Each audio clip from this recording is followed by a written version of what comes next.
And now, it's time for another Dice Tower review with Tom Vasel.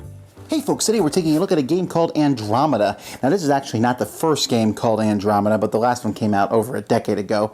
But this is a game about you being aliens on a spaceship. And now what is even happening to this spaceship? Oh, it's a mysterious spaceship, and you're sending in aliens to go and explore and find things on a spaceship. But so are other aliens. It's really annoying, these other aliens.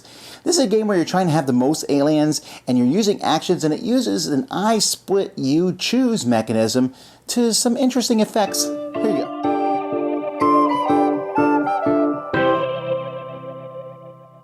In this game, players are trying to get a certain number of points. Depending on the number of players and the game length, there's going to be different rooms that they're going to be going to. This is a spaceship here. See how it's set up? It looks like a spaceship.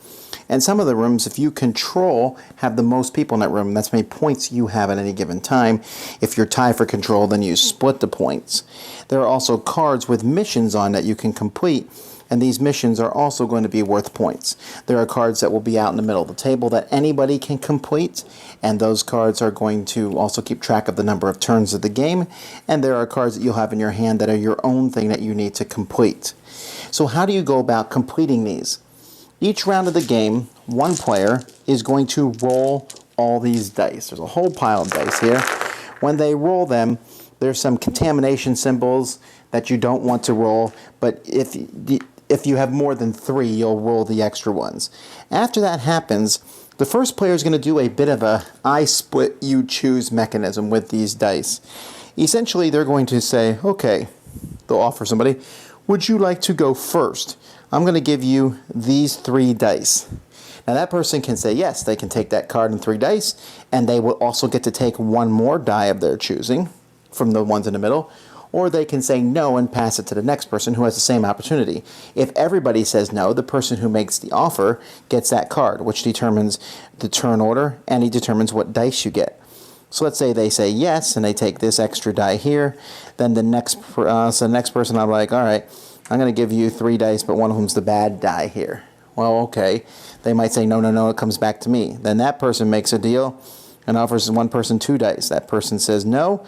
So the person who makes the deal takes the die and takes one more, which gives a 3 dice to the last person, along with turn order card number 4.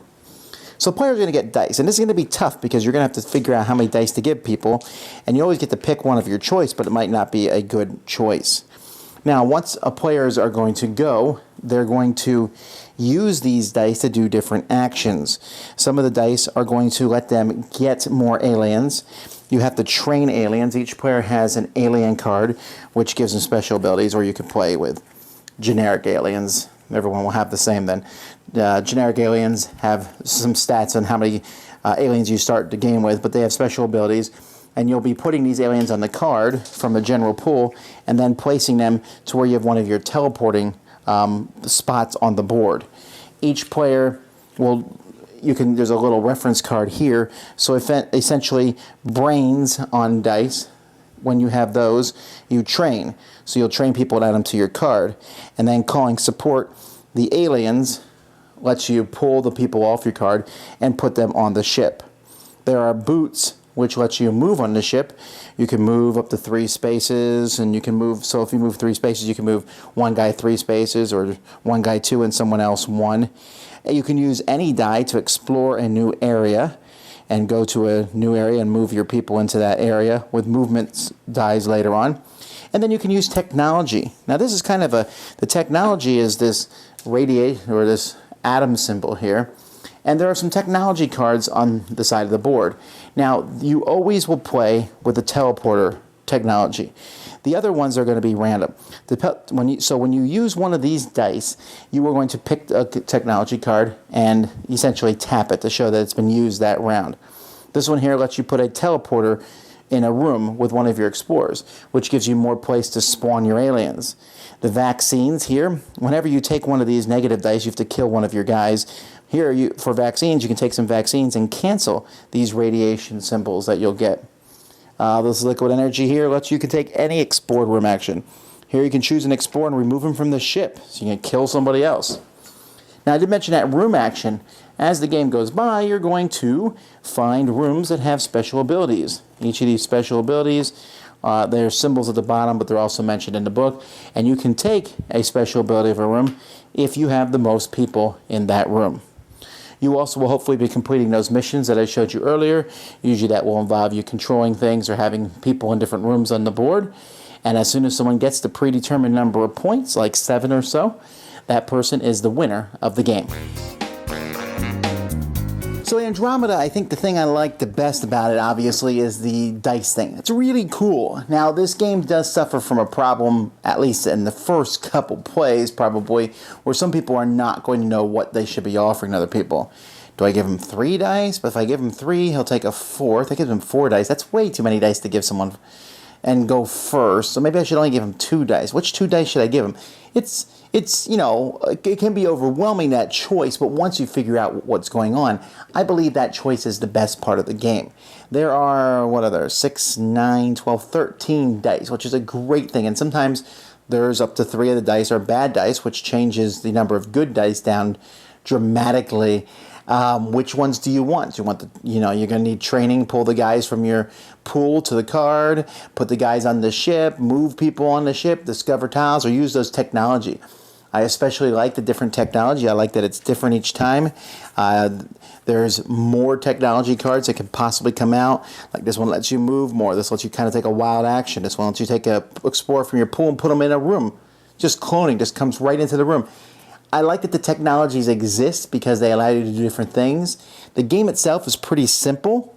I will say with these mission cards, some of them seem a little bit simpler to complete than others. When you do complete some of the mission cards, the easier ones, you often have to kill one of your troops basically to get the points from that. But this game is not a very long game. You're going to get points from these. You're going to get points from the public missions if you complete them. You're going to get points for controlling your room. So all the time people are looking around and saying, okay, we can't let so-and-so control that room and that room, because if they do, they'll win on their turn. So there's this constant moving around. The game certainly is interactive. There's cards and things that definitely let you go after other people.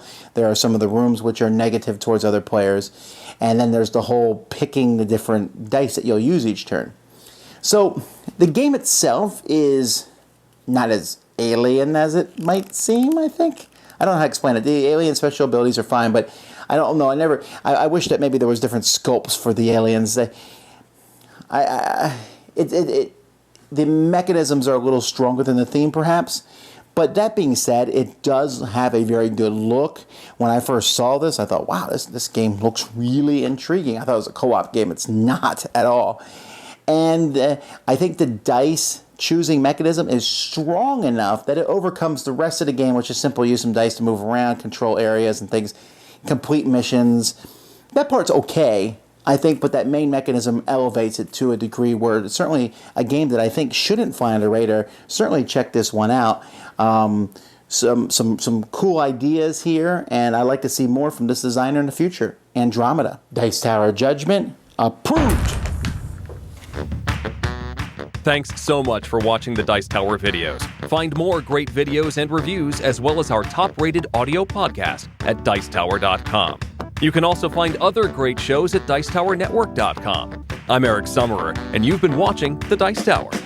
The Dice Tower is sponsored by Cool Stuff Inc., where you can find great games for great prices. Cool stuff in stock.